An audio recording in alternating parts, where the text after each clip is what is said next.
Hey YouTube, what is up? And yes, that is an X-Acto reference. I love X-Acto. Here you can see a link to his channel. Today we're having an unboxing that I find very interesting. Maybe you won't find it very interesting, but then why are you here, right? The other day I saw a video by another YouTuber. Also, I'll put the link here, right? And that person showed off a knife that for me ticked a lot of the boxes. So tick of things that I like.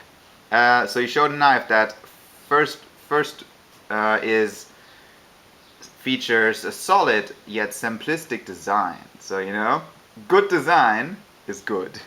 Um, Something that is also seems enormously useful for the price you pay and the weight and the size of the item. Also something that is said to be a solid quality experience. So good build quality that you will also feel in your hand.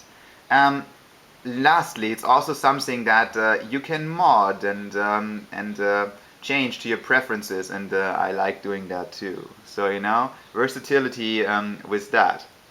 And it's not gonna have to be a long video. So without further ado, the knife we're looking at is the Olfa craft knife CK-2. It comes in a very unassuming blister pack. This knife is made in Japan. Olfa is a Japanese company. They make they make tools, and mainly they make cutting tools. So they make these, and then a million different box cutters and other tools that aren't really knives also. And so there's some solid history here too. You could look that up. It is said that they invented the snap off blade for a box cutter, but I didn't check on that. Maybe true, maybe not.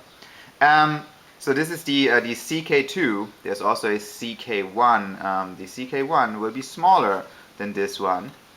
And also CK2 and CK1 seem to be the model numbers for the export version. So you see on the package here, it features all kinds of languages and not Japanese. So you have here English, French, Spanish, German, Italian, Dutch, Polish, I think.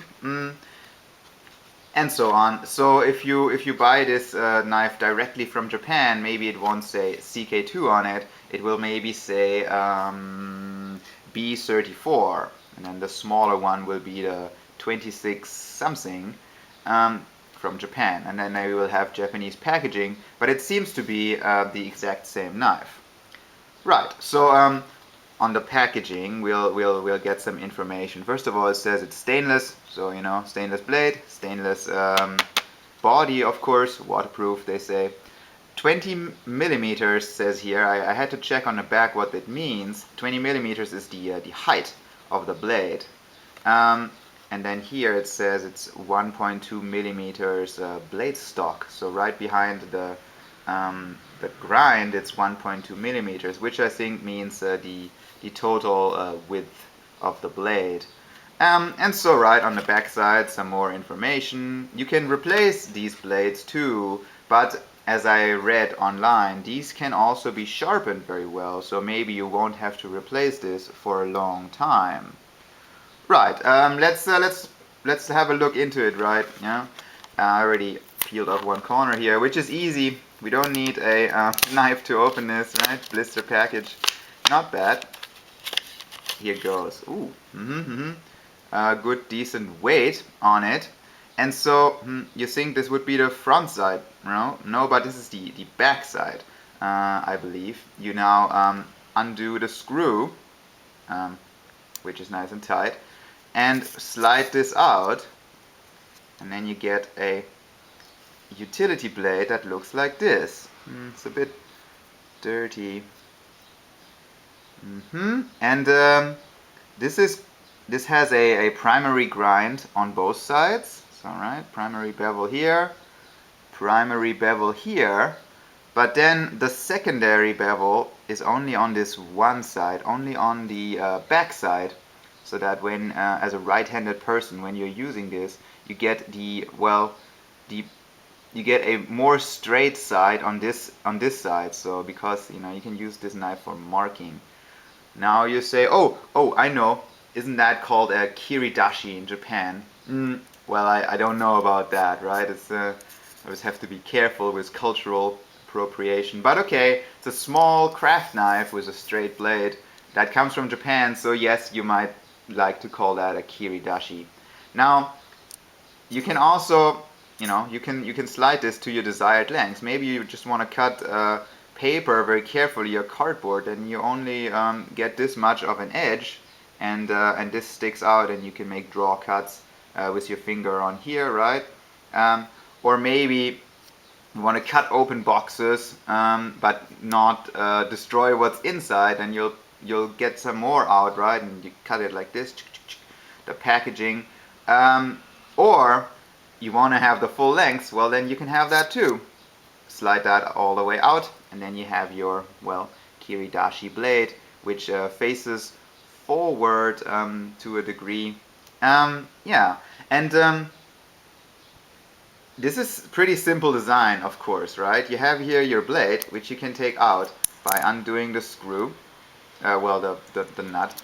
Then on the back you have this piece. It's it's a brass screw, set screw that goes into the slot, and then you have your blade, which on it says Olfa stainless Japan and nothing on the back. Right, and you can, as I said, get replacements for it. And that's that. Now it has to go this way? No, the other way.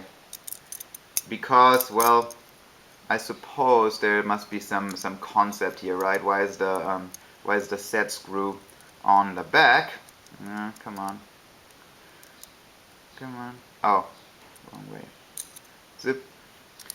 Maybe it's so that when you're using it, you have your you can rest your index finger on this, right? While on the other side, your thumb wouldn't slide around on it and maybe undo it.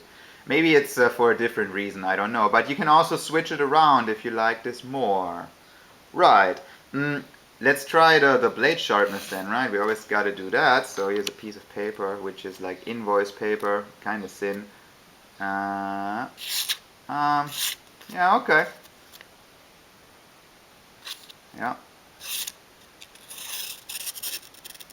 Yeah, okay. This, this is not bad. It's a bit blunt on the front. Maybe, it's a bit blunted in the front. Not badly, but so okay. A straight blade will sharpen up very nicely. I can see the bevel is, is okay. This will sharpen up nicely. You can strop it. When you strop it, maybe you can strop both sides. When you sharpen it, only sharpen the one side. And so, yeah, it's a solid feeling knife, and you only pay maybe $6 for it, or $7 or something like that. You can get that from Amazon.com, directly from Japan. For me, I just walked into a local hardware store and they sold it, and it was about the same price. Great. So what else is there to say? Well, the one thing I mentioned in the beginning is the looks and the modability, right? Maybe you say, oh, okay, no, has like a low gloss satin finish. No, it's okay, but can I have a different look? Yes, you could. Because of a stainless body, you can make modifications to this very easily. You could polish this up to high gloss, or maybe you can dull it even more with like micro mesh and get a real satin finish. I mean, it is satin already, but you could improve that still. Or maybe you want to stonewash it and or wire brush it for a more distressed look, which is probably what I am going to do. But now I'm not so sure anymore. It's actually kind of nice the way it is. Wire brush and stonewash is what my Victorinox carries too. I don't know if you can see this. Probably looks shitty on the video, but feels and looks really nice in person. Of course, you can put a lanyard on here, which all my knives have, right? Basically, here's another one. This is the Sanrenmu 7089 lanyard 2. You could even, if you had an extra pocket clip, and I do have one here, you could put that on. This is actually the pocket clip from the Sanrenmu. Now, you could put that on the back side, but of course now it's the kind of the wrong side, right? You would have to maybe put that on the front side and move the set screw to the other side, or maybe angle it, something like that.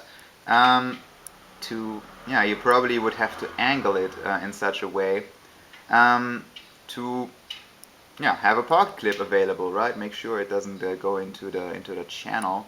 You just have to drill some small holes. Maybe make yourself a back spacer, maybe from plastic or wood, and then you have a pocket clip for it. I might do that too. I'm not sure yet. But so this is the Olfa craft knife. So far, yeah, I'm quite happy with it. It seems pretty useful and cool, and doesn't cost a lot of money. And yeah, what's that? What Nut and Fancy says? Second kind of cool, utility cool. Right, and this is the Olfa CK-2. I'll put some pictures in if I mod the knife later. Thanks for watching.